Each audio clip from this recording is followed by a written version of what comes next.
Hi, good evening. காதல் கனவில் உங்கள் எல்லாரையும் சந்திப்பதில் மிக்க மகிழ்ச்சி. நான் உங்கள் ருஸ்தா. லாஸ்ட் எபிசோடில் பார்த்தோம் ஆஷிக் அண்ட் அஞ்சனா. ஆஷிக்கோட ஃப்ரெண்டு மூலியமாக அறிமுகமானவங்க தான் அஞ்சனா. அவங்கள பார்த்ததுமே ஒரு சின்ன ஈர்ப்பு ஆஷிக்கோட மனசில். அது போக போக காதலாக மாறி இருக்கு. சொல்லலான்னு ட்ரை பண்ணியிருக்காரு, ஆனால் சொல்ல முடியலை அப்படின்னு சொல்லியிருந்தாரு லாஸ்ட் எபிசோடில். இதுக்கப்புறம் என்ன நடக்குதுன்னு வாங்க பார்க்கலாம். நான் அவகிட்ட என்னோடய காதலை சொல்லலான்னு முடிவு பண்ணேன். ஆனால் அவள் முன்னாடி போய் நின்று காதலை சொல்கிறதுக்கு ஏதோ மனசுக்குள்ளே ஒரு பயம்.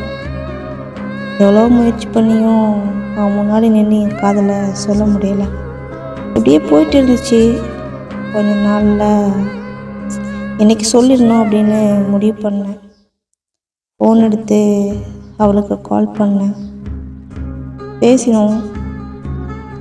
அவகிட்ட சொன்னேன் எனக்கு உன்னை பிடிச்சிருக்கு அப்படின்னு. அதுக்கு அவள் சொன்னான், இல்லைடா இதெல்லாம் சரியாக வராது, நம்ம ஃப்ரெண்ட்ஸாகவே இருக்கலாம் அப்படின்னு. நான் அவகிட்ட சொன்னேன், எனக்கு ஒன்று பிடிச்சிருக்கு, கல்யாணம் பண்ணிக்கணும்னு ஆசைப்பட்றேன் அப்படின்னு.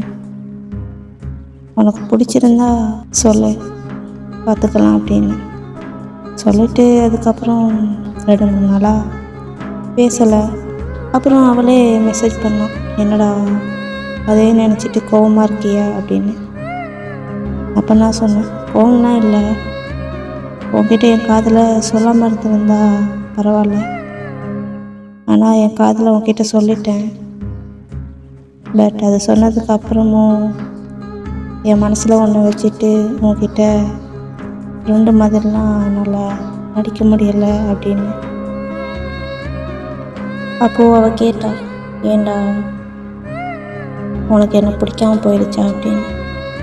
அப்படிலாம் இல்லை, எனக்கு நான் ரொம்ப பிடிக்கும், உன்கிட்ட என்னால் பொய்யா இருக்க முடியாதுன்னு சொன்னேன். அதுக்கு அவள் சொன்னான், என்னை இந்த அளவுக்கு யாரும் நேசித்ததில்லை, எனக்கும் ஒன்று பிடிச்சிட்டே வருது அப்படின்னு. அதை கேட்டதுமே எனக்கு செம்ம ஹாப்பி. அதை சொல்ல வார்த்தையே இல்லை, அவ்வளோ ஹாப்பியாக இருந்துச்சு. அதுக்கப்புறம் நான் சொன்ன அவகிட்ட, அவனை நான் இப்போவே நேரில் பார்க்கணும் அப்படின்னு. அது எங்களோட ஃபர்ஸ்ட் மீட்டிங். என் காதலை சொன்னதுக்கப்புறம் அவளும் அதை அக்செப்ட் பண்ணிக்கிட்டதுக்கப்புறம் நான் 2 பேரும் மீட் பண்ண போகிற ஃபர்ஸ்ட் மீட்டிங். அவளுக்கு ஏதாவது கிஃப்ட் வாங்கலான்னு தோணுச்சு. ஒரு சின்ன கிஃப்ட் வாங்கிக்கிட்டு ஃப்ரெண்ட் வீட்டில் தான் மீட் பண்ணோம். கொஞ்ச நேரம் பேசினோம். அப்புறம் அவளுக்கு வீட்டுக்கு போகிற டைம் ஆயிடுச்சு. அவள் அப்படியே கிளம்பிட்டா, நானும் அப்படியே கிளம்பி எங்கள் வீட்டுக்கு வந்துட்டேன். அப்போவும் நாங்கள் டெய்லி தொடர்ந்து பேசிகிட்டே இருக்க மாட்டோம், அப்பப்போ பேசிப்போம். அவள் அப்பான்னா கொஞ்சம் பயம் அவளுக்கு. ஸோ அவள் அப்பா இருக்கும்போது பேச மாட்டாள், ஆனாலும் அப்பப்போ பேசிகிட்டே இருந்தோம். அப்புறம் கொஞ்ச நாள் போக போக 2 பேருக்குள்ளே ஒரு நெருக்கம் வந்துச்சு. டே பை டே அவள் என்னெல்லாம் பண்ணுறாளோ அதெல்லாம் எனக்கு தெரியாமல் இருக்காது. அந்தளவுக்கு 2 பேரும் டச்லேயே இருந்தோம்.